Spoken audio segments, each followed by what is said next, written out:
Hello বন্ধুরা, প্রতিদিনের মতো আবারও নতুন একটি পর্বে সবাইকে অনেক অনেক স্বাগত জানাই। আশা করি সবাই ভালো আছেন, সুস্থ আছেন। আজ সম্পূর্ণ নতুন একটি রেসিপি আপনাদের উপহার দেব। আজ ঘরে যা রান্নাবান্না হবে, সাদামাটা ঘরোয়া রান্না, খুবই টেস্টি। আজ নদীর বাংশ মাছের তেল ঝাল বানাবো, ভাবলাম আপনাদের সঙ্গে শেয়ার করি।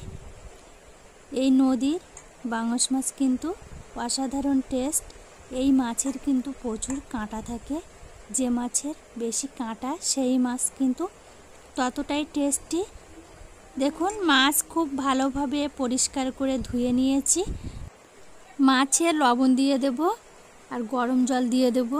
খুব ভালোভাবে মাছ গরম জল লবণ দিয়ে ধুয়ে নিতে হবে, তাহলে মাছের আঁশটে গন্ধটাও কিন্তু থাকবে না। আর মাছের গায়ে যে লাল লাল ভাব সেগুলিও কিন্তু থাকবে না। খুব ভালোভাবে গরম জল করে মাছ ধুয়ে নিয়েছি। মাছ খুব ভালোভাবে জল ঝরিয়ে নিতে হবে, তা না হলে মাছ ভাজা কিন্তু ভালো হবে না। এই মাছ চুবড়িতে সব ঢেলে নিয়েছি আর ভালোভাবে জলও ঝরিয়ে নিয়েছি। দেখুন, মাছের গায়ে কিন্তু জল নেই। এই মাছ কিন্তু কম ভেজেই মাছের তেল ঝাল বানাতে হয়, তাহলে কিন্তু অসাধারণ টেস্ট হয়। মাছে স্বাদ মতো লবণ, পরিমাণ মতো হলুদ গুঁড়ো দিয়ে দেব। যেহেতু নোনা মাছ সেই জন্য সামান্য একটু লবণ দিয়েছি। 1.5 কিলো বাংশ মাছ কিন্তু সব রান্না করব না, অল্প কিছু নিয়ে নিয়েছি। এই মাছের তেল ঝাল বানাবো। মাছে লবণ হলুদ মাখিয়ে খুব ভালোভাবে ভেজে নিতে হবে।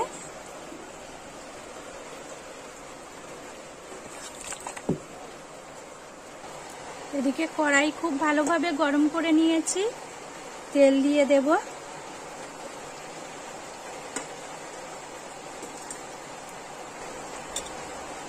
তেল খুব ভালোভাবে গরম করে নিয়েছি। তেল গরম হবার অপেক্ষায়। তেল খুব ভালোভাবে গরম হয়ে গেছে, আর তেলটা কিন্তু কড়াইয়ের চারিধারে খুব ভালোভাবে কড়াইয়ের চারিধারে লাগিয়ে দিতে হবে, তাহলে মাছটা কিন্তু কড়াইয়ের গায়ে লেগে যাবে না, ভালোভাবে ভাজা হবে। অল্প পরিমাণে তেলে লবণটা দিলে মাছ খুব ভালোভাবে ভেজে নেওয়া যায়, পুড়ে ওঠে না। দেখুন, তেল ভালোভাবে গরম করে নিয়েছি। তেল থেকে কিন্তু ধোঁয়া উঠতে শুরু করে দিয়েছে। একে একে বাংশ মাছ দিয়ে দেব।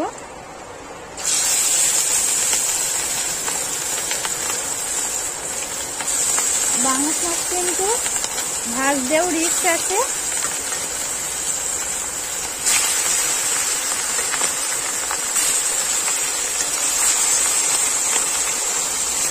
তেল ফেটে কিন্তু এই তেলে দেওয়ার পরে কিন্তু ফেটে গায়ে লেগে ফাঁসকা পড়ে যাবে, সেই জন্য মাছটা দিয়ে সাবধানে ভেজে নিতে হবে। মাছ এক পিঠ ভেজে নিয়েছি, উল্টে দিয়ে আর এক পিঠ কিন্তু এইরকমই উল্টে দিয়ে এইরকম লাল করে মাছগুলি ভেজে নেব।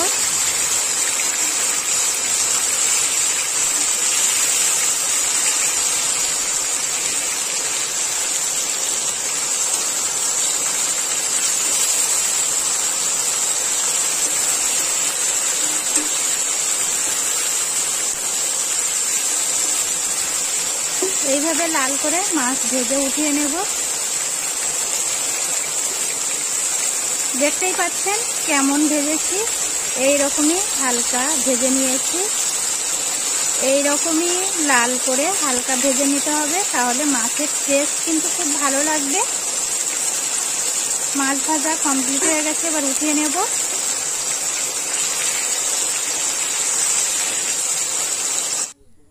বাংশ মাছের তেল ঝাল বানাবো।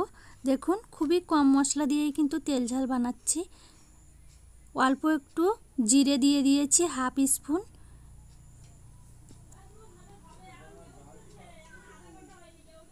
একটি পেঁয়াজ কুচি, 2 টুকরো আদা, 4 থেকে 5টি শুকনো লঙ্কা, 6 থেকে 7 কোয়া রসুন, এই মশলা দিয়েই কিন্তু আজ বাংশ মাছের তেল ঝাল বানাবো। একটি আলু ছোট ছোট পিস করে কেটে মিক্সারে কিন্তু মিক্সার করে নিতে হবে, তাহলে এই মাছের তেল ঝালটা অসাধারণ টেস্ট হবে। দেখুন পেস্ট করা কমপ্লিট হয়ে গেছে। এখানে কড়াই বসিয়ে দিয়েছি, কড়াই খুব ভালোভাবে গরম করে তেল দিয়ে দিয়েছি। তেলটা গরম হওয়ার অপেক্ষায় তেল খুব ভালোভাবে গরম করে নিয়েছি। কড়াইয়ের চারিদিকে তেল লাগিয়ে দেব, পাঁচফোড়ন দিয়ে দেব, তেজপাতা দিয়ে দেব। পাঁচফোড়ন তেজপাতা একটু ভেজে নিয়েছি। আর এই মশলাটা রেডি করার সময় কিন্তু মিডিয়াম টু লো আঁচে রেখেই মশলাটা রেডি করতে হবে। আদা, জিরে, পেঁয়াজ, রসুন, শুকনো লঙ্কা, আলুর পেস্ট দিয়ে দিয়েছি। মশলা খুব ভালোভাবে 2 থেকে 3 মিনিট নাড়াচাড়া করে কষাই করে নিতে হবে। স্বাদ মতো লবণ দিয়ে দেব, পরিমাণ মতো হলুদ গুঁড়ো দিয়ে দিতে হবে। মশলা মিডিয়াম টু লো আঁচে রেখে খুব ভালোভাবে কষাই করে নিতে হবে। যতক্ষণ মশলা থেকে তেল না ছেড়ে দেয় ততক্ষণ কিন্তু নাড়াচাড়া করে কষাই করতে হবে। আর এই মশলা দিয়ে কিন্তু সুন্দর গন্ধও ছেড়েছে। একটু পেঁয়াজ আর 4 থেকে 5টি লঙ্কা কুচি দিয়ে দিয়েছি, কাঁচা লঙ্কা। পেঁয়াজ লঙ্কা মশলার সাথে খুব ভালোভাবে কষাই করে নিতে হবে। দেখুন মশলা কিন্তু প্রায় কষাই হয়ে এসেছে, মশলা থেকে তেল ছেড়ে দিতে শুরু করে দিয়েছে। আর মশলা থেকে কিন্তু খুব সুন্দর গন্ধও ছেড়েছে। দেখতেই পাচ্ছেন মশলা রেডি করে নিয়েছি। এবার সামান্য একটু জল দিয়ে দেব। জল দিয়ে আরও 2 মিনিট নাড়াচাড়া করে মশলা কষাই করে নিতে হবে, তাহলে মশলার টেস্ট খুব ভালো আসবে। আর এই বাংশ মাছের তেল ঝালও কিন্তু অসাধারণ টেস্ট হবে। খুব ভালোভাবে জল দিয়ে মশলা কষাই করে নিয়েছি। মশলা নাড়াচাড়া করতে করতে দেখুন প্রায় শুকিয়ে এসছে, আর মশলা থেকে কিন্তু তেল ছেড়ে দিতে শুরু করে দিয়েছে। বারবার নাড়াচাড়া করে মশলা রেডি করে নিয়েছি। পরিমাণ মতো জল দিয়ে দিতে হবে। খুব ভালোভাবে ফুটিয়ে নেব, নিয়েই কিন্তু ভেজে রাখা মাছ দিয়ে দেব।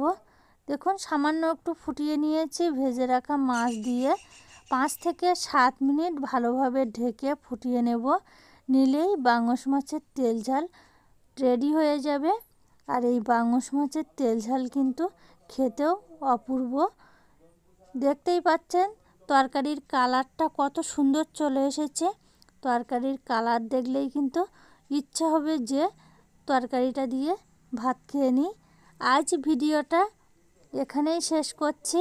আমার রান্না কিন্তু কমপ্লিট হয়ে গেছে, নামিয়ে নিয়েছি। আর কালারটাও কিন্তু খুব সুন্দর চলে এসছে। প্রথম থেকে শেষ পর্যন্ত ভালো লাগলে অবশ্যই লাইক, শেয়ার, কমেন্ট করতে ভুলবেন না। প্লিজ চ্যানেলটি সাবস্ক্রাইব করে পাশে থাকবেন। আবার ফিরে আসবো গ্রাম বাংলার নতুন কোনো সাদামাটা দারুণ স্বাদের রেসিপি নিয়ে। ততক্ষণ সকলে ভালো থাকবেন। টাটা।